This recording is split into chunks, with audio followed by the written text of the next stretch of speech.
আমার বয়স মাত্র 18। আর এই 18 বছর বয়সে আমি যে একটা জীবন্ত লাশ হয়ে যাব সেটা কখনো ভাবি নাই ভাই। আমি একজন নিম্ন মধ্যবিত্ত পরিবারের সন্তান, তাই হয়তো আমি কখনো স্বপ্ন দেখতে পারবো না, আর দেখলেও হয়তো সেটা কখনো বাস্তবে রূপ নেবে না। ভাই আমি যখন ছোট ছিলাম তখন থেকেই ফ্যামিলির অবস্থা খুব একটা ভালো ছিল না। আমাদের পরিবারের 6 জন সদস্য, আর বাবা শুধু একাই ইনকাম করতো। বাবা যে ইনকাম করতো তা দিয়ে শুধু সংসারটাই ভালোভাবে চলতো। তাই ছোটবেলা থেকেই খুব একটা বড় হওয়ার স্বপ্ন দেখতাম না। মাধ্যমিকটা শেষ করে কোনো একটা ব্যবসা করব। আমাদের গল্পটা শুরু হয় স্কুল জীবনে। তখন আমি ছোটই ছিলাম, ক্লাস 7-এ পড়ি।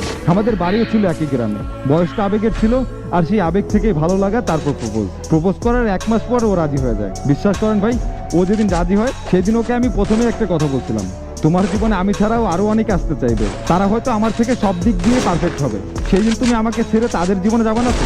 ও সেদিন আমাকে কসম করে বলছিল কখনোই আমাকে ছেড়ে যাবে না। আর এই কথাটা শুনে কেন জানি একটা বিশ্বাসের আশ্বাস পেয়েছিলাম। ক্লাস 9-এ উঠে আমাদের ফোনে কথা বলা শুরু হয়। সবসময় কথা হতো। এমনও রাত যেত সারা রাত ঘুমাইতাম না দুজন। ক্লাসে গেলেই দুজনে ঘুম পাইতো। এভাবে চলতে চলতে কখন যে ওকে এতটা ভালোবেসে ফেলছি নিজেও জানি না। আমাকে সবসময় বড় হওয়ার স্বপ্ন দেখাইতো। বলতো তুমি একটা ভার্সিটিতে চান্স পেলে আমার ফ্যামিলি তোমাকে মেনে নিবে। তুমি পড়াশোনা করো, তোমার পরিস্থিতি যেমনই হোক আমি সবসময় তোমার পাশে থাকবো। আমি ওকে অনেক বিশ্বাস করতাম, তাই দিন দিন স্বপ্নগুলো বড় হতে থাকে। নিম্নমধ্যবিত্ত পরিবারের ছেলে হয়, ওকে খুব বেশি কিছু দিতে পারতাম না। টিফিনের টাকা না খেয়ে ওকে SMS কিনে দিতাম। SMS কিনে না দিলে রাতে কথা হবে না। আর মাঝে মাঝে টিউশন ফিয়ে টাকা দিয়ে গিফট কিনতাম ওর জন্য। এভাবেই মাধ্যমিক পাস করলাম। এরপর বাবাকে একদিন বললাম, বাবা আমি শহরে যাব পড়াশোনা করতে, আমি ভালো কিছু করতে চাই জীবনে। বাবাও আর না বললো না, কারণ বাবার কাছে সন্তানের ভবিষ্যৎটাই সবকিছু। তারপর আমি শহরে গেলাম, আর ও চলে যায় ওর আপুর বাসায়। তাই আমাদের আর আগের মতো কথা বা দেখা হতো না। এভাবে চলতেছিল সবকিছু। আমিও পড়াশোনা শুরু করলাম, কিন্তু হঠাৎ ফ্যামিলিতে প্রবলেম শুরু হয়। বাবার একটা ব্যবসায় অনেক টাকা লস হয়। তারপর থেকে বাবা আমাকে বেশি টাকা পাঠাতে পারতো না, তবুও পড়াশোনা ছাড়ি নাই। এভাবেই বেশ কিছুদিন যাওয়ার পর আমাকে ফোন দিয়ে হঠাৎ বলতেছিল আমি তোমাকে বিয়ে করতে পারবো না, আমার ফ্যামিলি তোমাকে কোনোদিনও মেনে নেবে না। আমি তখন অবাক হয়ে জিজ্ঞেস করলাম, কেন মেনে নেবে না?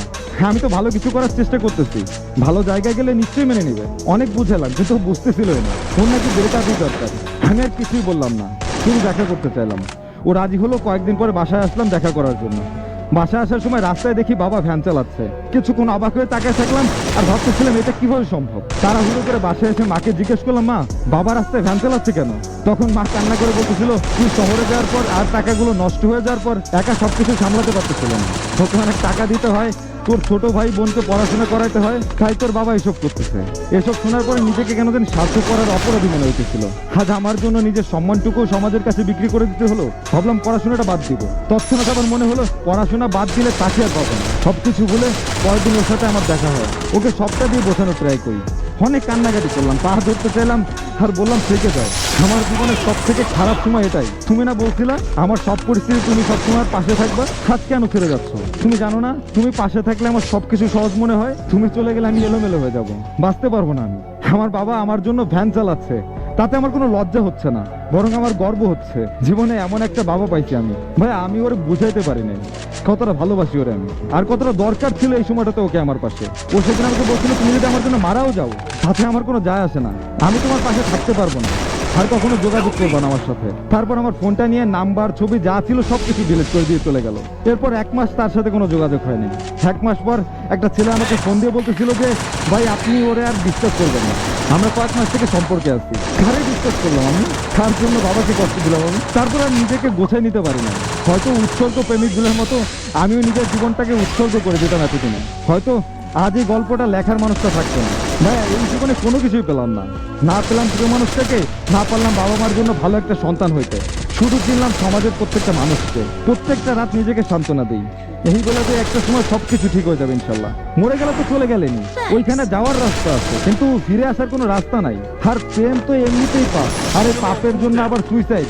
ভুলে এই ডিসিশনটা নিয়ে না ভাই, পরিশ্রম করুন। যে বাবা আপনার জন্য কষ্ট করতেছে তাকে খুশি করার